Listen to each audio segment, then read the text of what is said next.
The night the bus broke down, rain came down like judgment, cold and relentless, soaking the cracked pavement and the thin jacket of a man who had already learned how to endure more than his share of storms.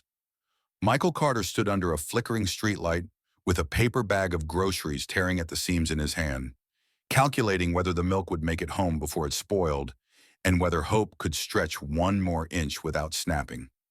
That was the moment he noticed the woman across the road, standing alone with a suitcase too clean for this neighborhood and a look on her face that said she had run out of time and places to go.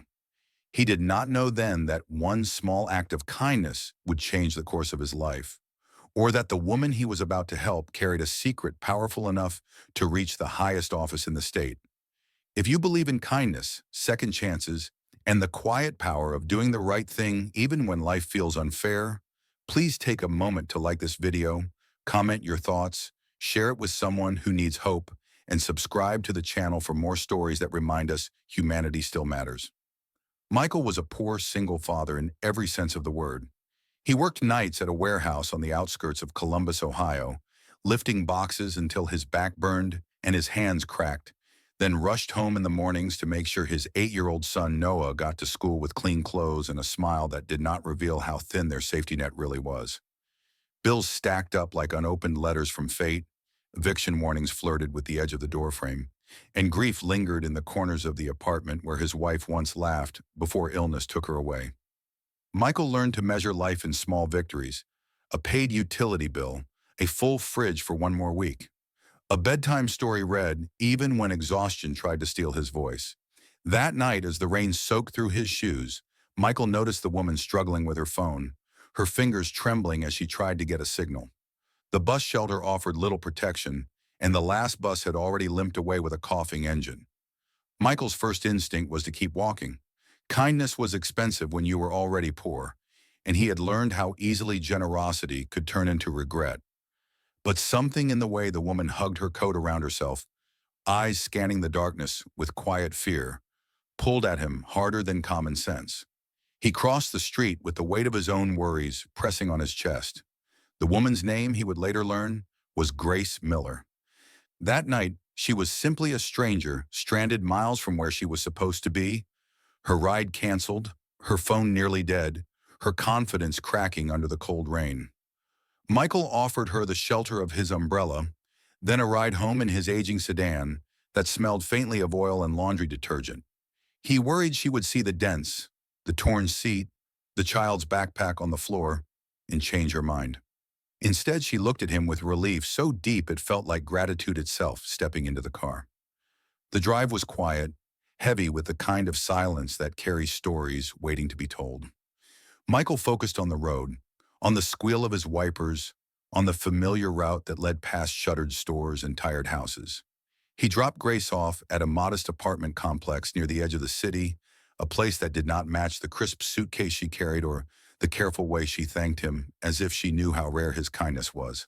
He watched her walk to the door, safe for the night, then drove home feeling lighter and more afraid at the same time, as if he had borrowed hope and worried about the interest it might demand. Life returned to its rhythm the next day, the kind of routine that grinds people down until they forget to dream. Michael went to work, Noah went to school, and the world kept asking for more than it gave. Yet something had shifted.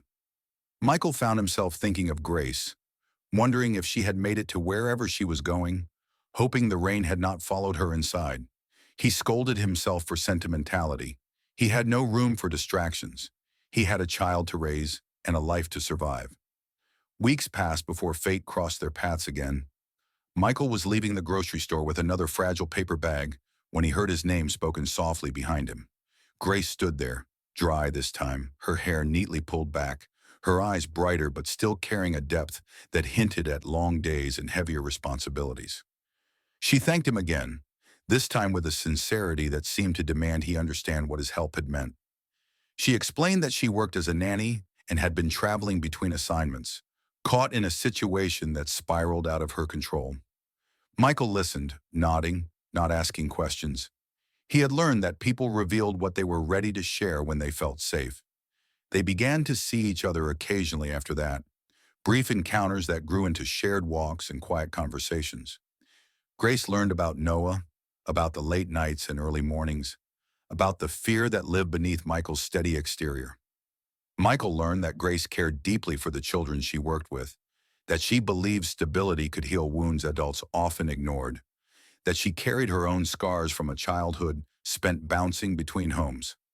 There was comfort in the honesty they shared, an unspoken agreement to let the world stay loud while they spoke softly.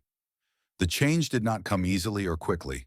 Michael still struggled to pay rent, still worried about Noah's future, still woke up at night counting problems like sheep that refused to sleep.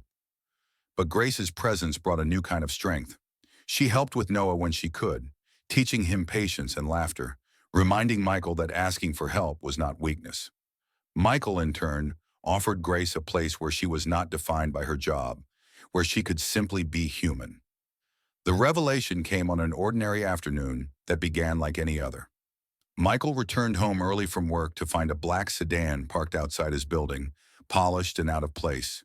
His stomach tightened with fear, the old reflex of someone who expected bad news. Grace stood near the car, her posture straight, her expression serious but calm. She asked Michael to sit with her, and for the first time, the silence between them felt heavy instead of gentle. Grace revealed the truth slowly, carefully, as if laying fragile glass on a table. She was not just any nanny. She had been entrusted with the care of the governor's youngest child, a responsibility wrapped in confidentiality and pressure. A sudden security concern had forced her to relocate discreetly, leaving her stranded that night when plans fell apart. She had not told Michael because she wanted to be seen as herself, not as an extension of power or privilege. She had wanted his kindness to be real, not influenced by titles or connections. Michael felt the ground shift beneath him. The governor's child. The words echoed in his mind, clashing with the image of Grace standing in the rain with a dead phone and a suitcase. He felt foolish for not noticing signs that seemed obvious in hindsight, and afraid that the world he had grown comfortable in was about to disappear. Grace reassured him that nothing between them had been a lie, that his help had mattered precisely because he did not know who she was connected to. His kindness had been pure, uncalculated, and that was why it had changed everything. The impact of Grace's revelation rippled through Michael's life in ways he could not have predicted. Without fanfare or publicity, opportunities began to appear. A better job offer surfaced through a recommendation that carried weight but no strings attached. Noah was accepted into a program that offered tutoring and mentorship, opening doors Michael had feared would remain closed. Grace made it clear she was not rescuing him. She was honoring the goodness he had shown when no reward was promised. Michael struggled with pride and doubt, questioning whether accepting help compromised his integrity. He wrestled with the idea that his life could improve because of one decision made on a rainy night. Grace reminded him that kindness creates connections, and connections create change. She believed the world worked best when people lifted each other without keeping score. As time passed, Michael found himself standing taller, breathing easier. His apartment grew warmer, not because the heat worked better, but because laughter returned to its walls. Noah thrived, his curiosity blossoming under guidance and care. Michael began to dream again, cautiously at first, then with growing confidence. He realized that being poor had taught him resilience, and being kind had taught him courage. The governor never made a public appearance in Michael's life, never shook his hand or posed for a photograph. The impact was quieter, more profound. It was the knowledge that goodness traveled farther than he had imagined, that his actions mattered beyond his immediate struggle. Grace continued her work, dedicated and compassionate, but she also became part of Michael's family in a way that defied labels. They shared meals, milestones, and the understanding that life could be generous when people chose to be. If this story has touched your heart, if it reminded you that simple kindness can create extraordinary change, please take a moment now to like the video, share it with someone who needs encouragement, and subscribe to the channel so these stories can reach even more hearts. Before the ending, we have a special request for you. Please comment below and tell us whether you believe one small act of kindness can truly change a life, because your words inspire others more than you know.